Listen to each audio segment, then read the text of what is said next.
She sits across from you on the subway reading a physical book. You notice her because nobody reads physical books anymore on purpose.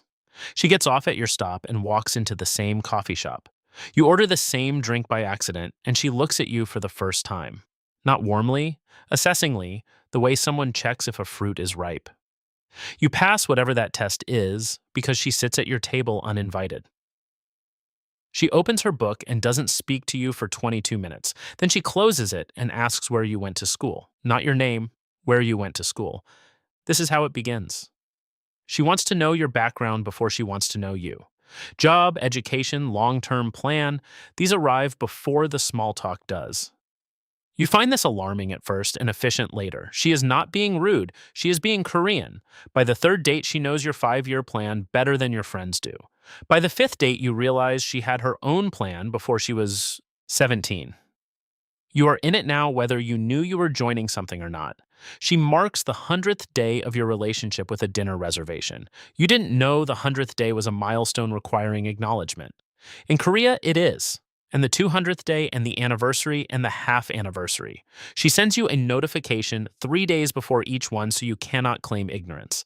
She anticipated your ignorance and removed the conditions for failure before you arrived there. This is not controlling. It is a form of love that protects you from yourself.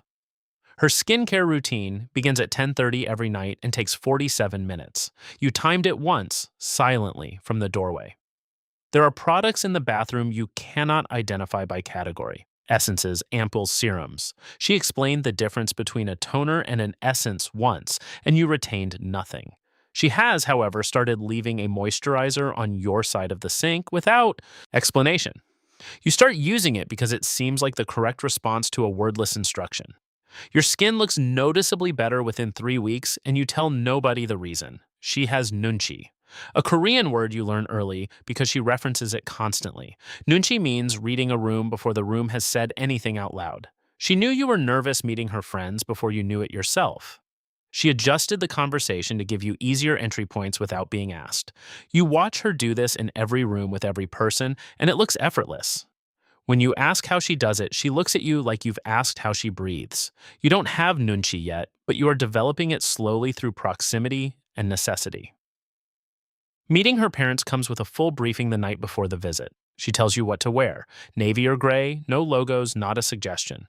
She tells you what to bring. Fruit, boxed, from a department store specifically. She tells you to use 2 hands when giving or receiving anything from her parents. You practice handing things with 2 hands alone in your apartment the morning of. Her father greets you with a short bow and examines you with complete patience. He asks about your work in the specific way that means he is asking about your worth. You answer clearly, and he nods once and pours you tea. Her mother refills your bowl before it is empty without ever looking directly at you. On the way home, your girlfriend says her mother likes you. She said nothing all afternoon and communicated approval entirely through the bowl refilling. You are learning a language that uses no words at all. She never raises her voice when something is wrong, and this is more frightening than yelling. She becomes formal, measured, precise, perfectly grammatical, and that is how you know. Normal conversation is warm and full of unfinished sentences and comfortable interruptions. The careful voice is slower, slightly higher, and means you have made a significant error. When you hear it, you stop what you're doing and give her your complete attention. This is the correct response, and she has never told you it is the correct response. You figured it out yourself, and she noticed, and that mattered more than you expected. She orders samgyeopsal and takes over the grill before you reach for the tongs. She redirects your hand gently but completely away from the meat without discussion. The doneness, the timing, the cut, this is entirely her responsibility tonight. She hands you a perfect sam, pork, garlic, samjang wrapped in a perilla leaf. You eat it in one bite, and she nods like a teacher whose student has finally understood. Banchan covers every remaining inch of the table before the main course arrives. Kimchi her mother made 3 months ago, kongnamul japchae in a specific small bowl. You eat everything, and she refills the dishes you emptied without saying a word. Refilling what you emptied means you are welcome at this table. You learn this later. Her mother's kimchi arrives in a container every 2 months delivered with fermentation instructions. It comes with kimchi jigae she made the previous evening in a separate sealed container. You open it for lunch one Tuesday, and the smell fills the entire apartment immediately. You eat it standing at the counter with rice and feel something you cannot name. She walks in, sees you eating, and takes a photo without saying anything to you. She sends it to her mother. You are eating, you are fed, you are approved. Soju enters your life at the first dinner with her friends and does not leave. You pour for everyone else before you pour for yourself. She explains this once. You never pour your own glass when others are present. Someone pours for you. When someone older pours for you, hold your glass with two hands and bow slightly. You turn away from the table before you drink if someone significantly older is present. She doesn't recite all the rules. She corrects you once each time you get one wrong. By the fourth dinner with her friends, you get everything right without thinking about it. Her best friend says something in Korean that makes the whole table laugh warmly. Your girlfriend translates later. She said you are becoming Korean from the wrists up. Norabang arrives after the soju dinner and nobody asks if you want to go. You stand when everyone stands and follow them down into the private room below.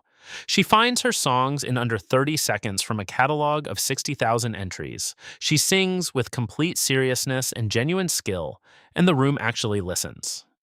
Then she hands you the mic, and the room is watching, and there is no exit. You sing something badly, and she coaches you through the second verse from across the room. Her friends film this, not meanly, warmly, because you are being initiated into something.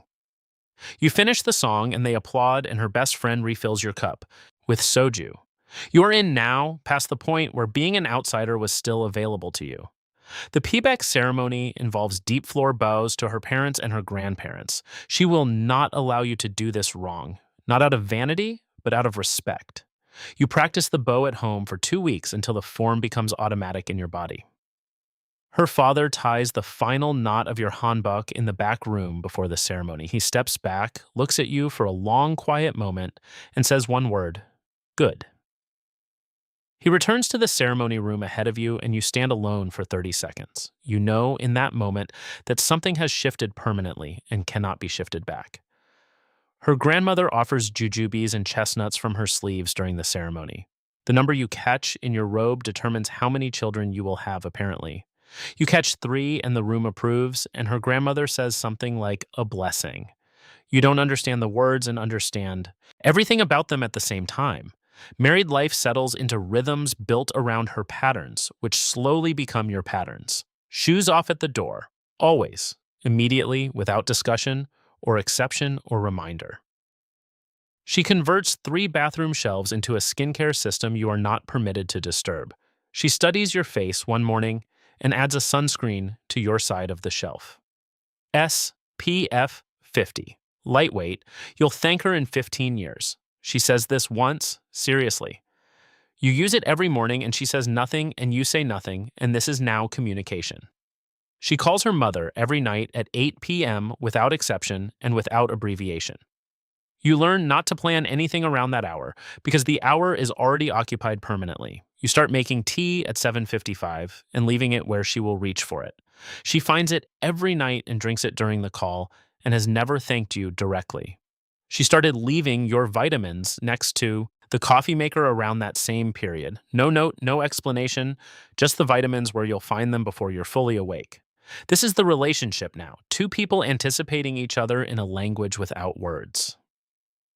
Her parents visit for Chuseok, and the preparation takes 4 full days with a precise list. Songpyeon, half-moon rice cakes, are made by hand the evening before the holiday. Her mother teaches you to fold the dough correctly and corrects your technique without irritation. By the 12th one, your fold is clean, and her mother shows it silently to her father. He looks at it, nods once, and returns to the television. And this is apparently everything.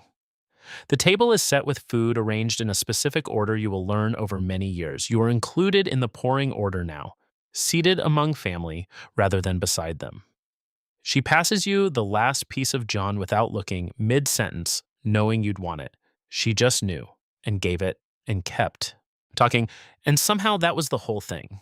It is an ordinary evening, and she is finishing her skincare routine at the bathroom mirror. She comes out and sits beside you, and doesn't say anything, and neither do you. She reaches over and touches your hand briefly, confirming you're there, no specific reason. You turn your hand over, and she reads something in your face before you've identified it. She still has better Nunchi than you and probably always will, and you've accepted this. She goes to the kitchen and returns with 2 glasses of cold barley tea for both of you. You mentioned once, months ago, that you liked the taste of it after dinner. Once. And she filed it somewhere and retrieved it on an unremarkable Tuesday evening. This is what you live inside now. Someone who listens past the sentence, past the moment. Someone who shows up before you finished understanding that you needed someone to show up. The subway, the book, the coffee, the assessment, all of it brought you exactly here. 2 glasses of barley tea and a life you are still learning how to deserve.